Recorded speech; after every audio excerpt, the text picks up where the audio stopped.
કોઈ પણ વિધાતા ના લેખને બદલી શકતું નથી। મિત્રો, એવું કહેવાય છે કે સમય ખૂબ જ શક્તિશાળી છે। સમય રંકને રાજા અને રાજાને રાતોરાત રંક પણ બનાવવાની શક્તિ ધરાવે છે। વિદ્વાનોએ પણ કહ્યું છે કે ભાગ્ય ખૂબ જ શક્તિશાળી છે। કોઈ પણ ભાગ્યના નિયમોને ભૂંસી શક્યું નથી। શું આ સાચું છે? શું આ જૂઠું છે? ચાલો એક પૌરાણિક વાર્તા દ્વારા આ સમજાવવાનો પ્રયત્ન કરીએ। મિત્રો, આ વાર્તા ખૂબ જ ઉપદેશક, મહત્વપૂર્ણ અને જ્ઞાનવર્ધક છે। હું તમને અંત સુધી અમારી સાથે રહેવા વિનંતી કરું છું। નમસ્તે મિત્રો, જ્ઞાન ગંગા યુટ્યુબ ચેનલ પર આપનું હાર્દિક સ્વાગત છે। ઘણા સમય પહેલાની વાત છે। એક શહેરથી દૂર એક મહાત્માનો આશ્રમ હતો। એમને બધા શાસ્ત્રો અને વેદોનું જ્ઞાન હતું। તેમની ખ્યાતિ દૂર દૂર સુધી ફેલાઈ ગઈ। દૂર દૂરથી લોકો તેમનું ભાગ્ય પ્રગટ કરવા તેમની પાસે આવતા। આ મહાત્મા ખૂબ જ જ્ઞાની હતા। તેમને લોકો માટે જે પણ ભવિષ્યવાણી કરી હતી તે હંમેશા સાચી સાબિત થતી હતી। તેઓ દૂરથી તેમનું ભાગ્ય વાંચી શકતા હતા અને તેમને તેમના ભાગ્યમાં શું લખ્યું છે તે કહી શકતા હતા। તેમને ભૂતકાળ, વર્તમાન અને ભવિષ્યનું જ્ઞાન હતું। એક પતિ અને તેની પત્ની એક જ શહેરમાં રહેતા હતા। તેની પત્નીને ધર્મ અને શ્રદ્ધામાં ખૂબ શ્રદ્ધા હતી। તેમને કોઈ સંતાન નહોતું। તેમને ગામ લોકોથી સાંભળ્યું હતું કે ગામમાં એક મહાત્મા રહે છે જે કોઈનું પણ ભાગ્ય કહી શકે છે। તેઓએ વિચાર્યું કે શા માટે એકવાર તેમને મળવા ન જઈએ। બીજા દિવસે સવારે પંડિત અને તેમની પત્ની તેમને મળવા નીકળ્યા। તેઓ બંને મહાત્માના આશ્રમમાં પહોંચ્યા અને રડવા લાગ્યા। મહાત્માએ તેમને શાંત પાડ્યા અને પૂછ્યું, દીકરા, રડશો નહીં। તમને શું તકલીફ છે? મને કહો, હું ચોક્કસ ઉકેલ શોધીશ। પછી પંડિતે કહ્યું, ગુરુદેવ, અમારા કોઈ બાળકો નથી। આ દુઃખ અમને દરરોજ સતાવે છે। અમે તમારું નામ ઘણું સાંભળ્યું છે, તેથી જ અમે તમારી પાસે આવ્યા છીએ। કૃપા કરીને અમારા ભાગ્ય વાંચો અને અમને કહો કે અમારા જીવનમાં પુત્ર થશે કે નહીં। પછી મહાત્માએ કહ્યું, ચિંતા કરશો નહીં, બસ। મહાત્મા આશ્રમના મંદિરમાંથી પંડિતની પત્ની પાસે 2 સફરજન લાવે છે અને કહે છે, પતિ અને પત્ની, આ ખાઓ, અમને ચોક્કસ બાળકનો આશીર્વાદ મળશે। પછી તેઓ મહાત્માને નમન કરે છે અને ઘરે પાછા ફરે છે। થોડા મહિના પછી એવું જ થાય છે। એક વર્ષ પછી તેમને એક પુત્રનો જન્મ થાય છે। પંડિત અને તેની પત્ની ખૂબ જ ખુશ થાય છે। પંડિત તેની પત્નીને પૂછે છે, તેઓ મહાત્માને તેમના ઘરે આમંત્રણ આપીને તેમની સેવા કેમ નહીં કરતા? પંડિત પછી મહાત્માને તેમના ઘરે આમંત્રણ આપે છે અને તેમની સેવા કરે છે। પંડિત તેમના પુત્રનું નામકરણ કરે છે। તેનું નામ અર્જુન રાખે છે। પંડિત પછી કહે છે, ગુરુદેવ, કૃપા કરીને અમને કહો કે અમારો પુત્ર જીવનમાં શું કરશે, તેના ભવિષ્યને જોતા। મહાત્મા પછી કહે છે, તેને મોટો થવા દો। જ્યારે તે 8 વર્ષનો થાય ત્યારે તેને મારી પાસે લાવો। હું ચોક્કસ તેનું ભાગ્ય કહીશું। આ સાથે મહાત્મા ત્યાંથી ચાલ્યા જાય છે। સમય ધીમે ધીમે પસાર થતો ગયો। પંડિતનો પુત્ર હવે 8 વર્ષનો હતો।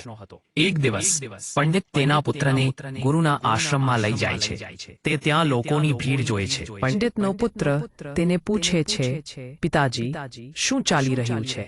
પંડિત તેને પુત્રને સમજાવે છે કે આ મહાત્મા ભૂતકાળ, વર્તમાન અને ભવિષ્યનો દ્રષ્ટા છે। આ લોકો અહીં પોતાનું ભવિષ્ય જાણવા આવ્યા છે। પછી પંડિતનો પુત્ર ગુરુ પાસે જાય છે અને કહે છે, ગુરુદેવ, કૃપા કરીને મારું ભવિષ્ય પણ જુઓ। નાના છોકરાની વાત સાંભળ્યા પછી ગુરુ શરૂઆતમાં ના પાડે છે, પરંતુ પછી બાળકના આગ્રહથી હાર માની લે છે। તે કહે છે, દીકરા, હું તારું ભાગ્ય જોઈશ, મારી સામે આવીને બેસ। પછી મહાત્મા પંડિતના પુત્રનું ભાગ્ય જોવાનું શરૂ કરે છે। મહાત્મા પોતાનું પુસ્તક ખોલે છે અને પંડિતના પુત્રના કપાળ તરફ જુએ છે। જ્યારે તે ગણતરી કરે છે ત્યારે તે જુએ છે કે પંડિતનો પુત્ર નીચી જાતિની છોકરી સાથે લગ્ન કરવાનું નક્કી કરે છે। જ્યારે તે આ જુએ છે ત્યારે તે વિચારે છે કે આગળ શું થશે। તે ઉચ્ચ જાતિનો બ્રાહ્મણ છે અને તેનો પુત્ર નીચી જાતિની છોકરી સાથે લગ્ન કરશે। આવું થાય તો તેની પાસે કંઈ જ બચશે નહીં અને તે કોઈને પણ પોતાનો ચહેરો બતાવી શકશે નહીં। મહાત્મા પંડિતને આ બધું કહે છે। આ સાંભળીને પંડિત કહે છે, ગુરુદેવ, ના, હું આ નહીં ખવા દઉં। એકવાર હું ભાગ્ય સમજી જઈશ, હું તેને બદલીશ. જ્યારે મહાત્માએ શાસ્ત્રમાં વધુ ઊંડાણપૂર્વક જોયું અને ગણતરી કરી, ત્યારે તેમને ખબર પડી કે ગંગાના કિનારે ઘણા માઇલ દૂર એક માછીમાર પરિવાર રહે છે. તેને 5 પુત્રીઓનો જન્મ થઈ ચૂક્યો છે. માછીમારની 5મી પુત્રી ફક્ત 3 વર્ષની, જેનું નામ માછીમારે શકુંતલા રાખ્યું છે. તે પંડિતના પુત્રના લગ્ન તે છોકરી સાથે થશે. તે તેમના પુત્રના ભાગ્યમાં લખેલું છે.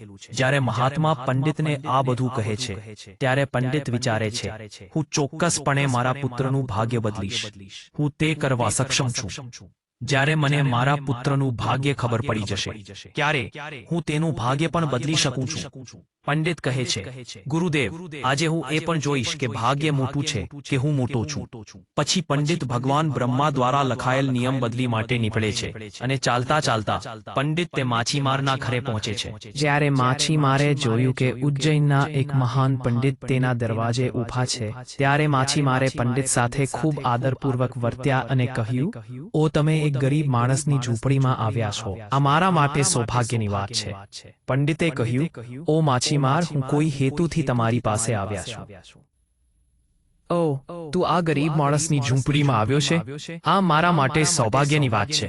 પંડિતે કહ્યા, ઓ માછીમાર, હું એક હેતુ માટે તમારી પાસે આવ્યો છું. હું જાણવા માંગુ છું કે શું તમારા ઘરમાં 3 વર્ષની છોકરીનો જન્મ થયો છે? માછીમારે જવાબ આપ્યો, હા, અમારા ઘરમાં એક દીકરીનો જન્મ થયો છે. તે હવે 3 વર્ષની હશે. પંડિતે પૂછ્યું, શું તેનું નામ શકુંતલા છે? હા પંડિતજી, તેનું નામ શકુંતલા છે. પંડિતે કહ્યું, ઓ માછીમાર, મારા ગુરુ ભૂતકાળ, વર્તમાન અને ભવિષ્યના દ્રષ્ટા છે. તેમણે કુજમંત્રો આપ્યા છે. હું આ રસ્તેથી પસાર થઈ રહ્યો હતો, ત્યારે મેં જોયું કે તમારા પર એક મોટી આફત આવવાની છે. જ્યાં સુધી તમારી સૌથી નાની દીકરી તમારા ઘરમાં રહેશે, ત્યાં સુધી તમને પુત્રનો આશીર્વાદ મળશે નહીં. તો તમારે તમારી સૌથી નાની દીકરીને તમારા ઘરમાંથી ભગાડી દેવી પડશે. પંડિતના શબ્દો સાંભળીને માછીમારે કહ્યા, પંડિતજી, તે ફક્ત એક નવજાત છોકરી છે, ફક્ત 3 વર્ષની. હું તેને આવી સ્થિતિમાં કેવી રીતે છોડી શકું? પંડિતે કહી, ઓ માછીમાર, કારણ કે હું તમને આ કહી શકું છું, હું તમને મદદ પણ કરી શકું છું. ઓ પંડિત, તે કહે છે કે તેને કોઈ પુત્રી નથી. એક કામ કરો, મને તમારી પુત્રી આપો. હું તેનો ઉછેર કરીશ અને જ્યારે તે મોટી થશે, ત્યારે હું એક યોગ્ય વર શોધીને તેની સાથે લગ્ન કરીશ. પુત્ર માટે ઝંખતો તેની નવજાત પુત્રી પંડિતને આપે છે. પંડિત ખૂબ ખુશ થાય છે અને નાની છોકરી સાથે વિદાય લે છે.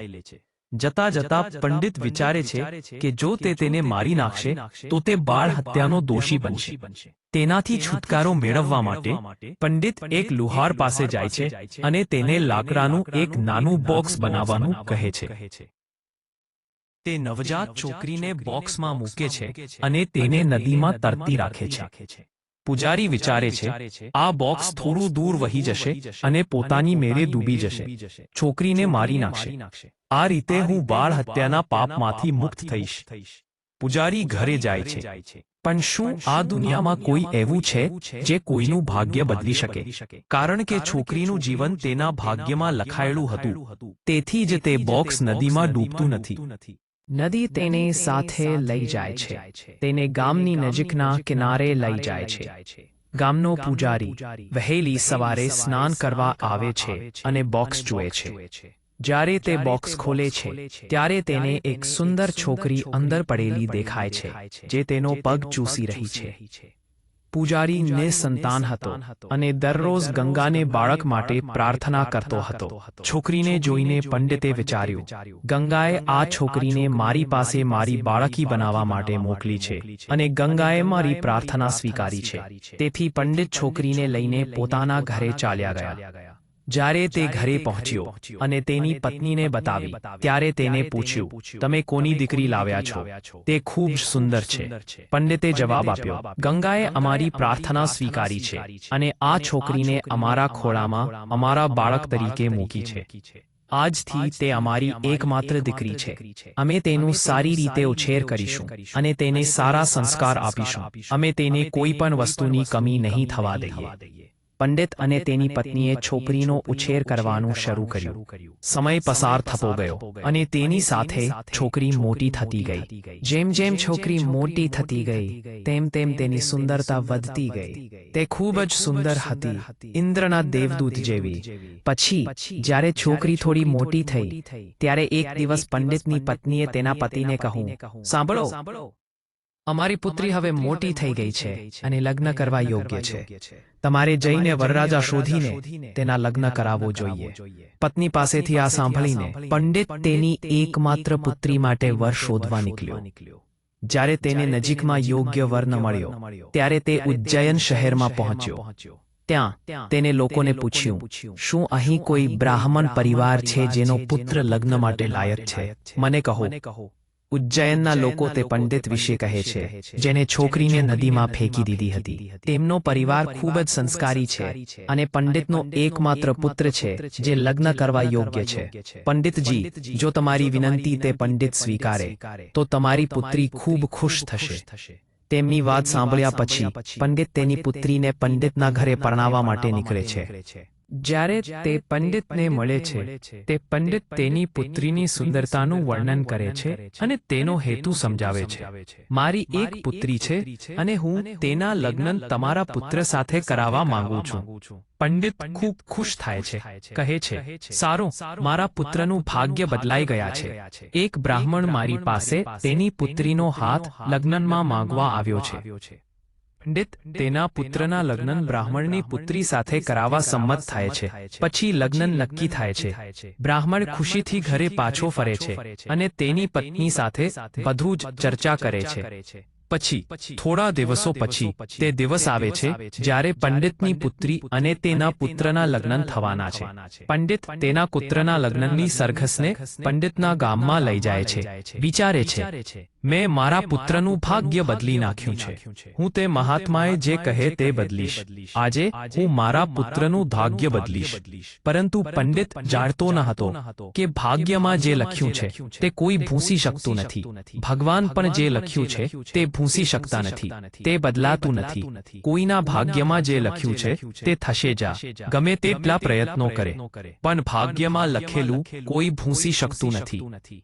આ સહયોગ દ્વારા એ જ માછીમારની પુત્રી, જે હવે પંડિતની પુત્રી છે, હવે તે પંડિતના પુત્ર સાથે લગ્ન કરવાની તૈયારી કરી રહી છે, જેને પંડિતે પાણીમાં ડૂબાડી આપ્યો હતો. પછી છોકરીના લગ્ન પંડિતના પુત્ર સાથે થાય છે અને આમ છોકરી પંડિતના ઘરે આવે છે. પંડિતનો પુત્ર એક સુંદર પત્ની મેળવીને ખુશ હતો. પંડિતની પુત્રી એક સુંદર પતિ મેળવીને ખુશ હતી અને પંડિત ખુશ થઈને વિચારતો હતો કે મેં મારા પુત્રનું ભાગ્ય બદલી નાખ્યું છે. પછી એક દિવસ પંડિતના પુત્રને કોઈ કામ માટે થોડા દિવસો માટે ઉજ્જૈન છોડવું પડ્યું. પંડિત પોતાના પુત્ર વધુને મહાત્માના આશ્રમમાં લઈ ગયો. ત્યાં પહોંચીને તેણે ગુરુદેવને પ્રણામ કર્યા અને કહ્યું, ગુરુદેવ, મેં પ્રકૃતિનો નિયમ પણ બદલી નાખ્યું છે. આ સાંભળીને ગુરુદેવ હસવા લાગ્યા. ગુરુદેવને હસતા જોઈ પંડિતે પૂછ્યું, ગુરુદેવ, તમે કેમ હસો છો?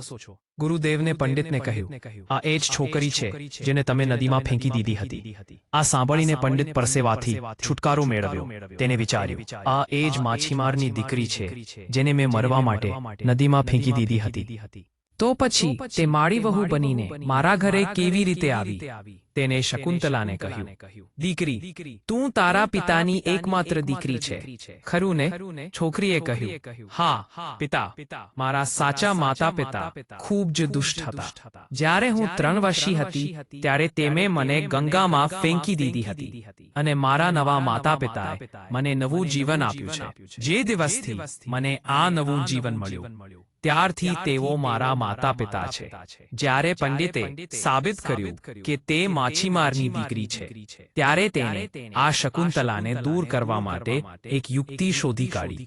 તેણે તેના પુત્રની વહુને કહ્યું, દીકરી, શું તું તારા પહેલા સંતાન તરીકે પુત્ર મેળવવા માંગે છે તો તારે મારી સાથે દરિયામાં આવવું જોઈએ.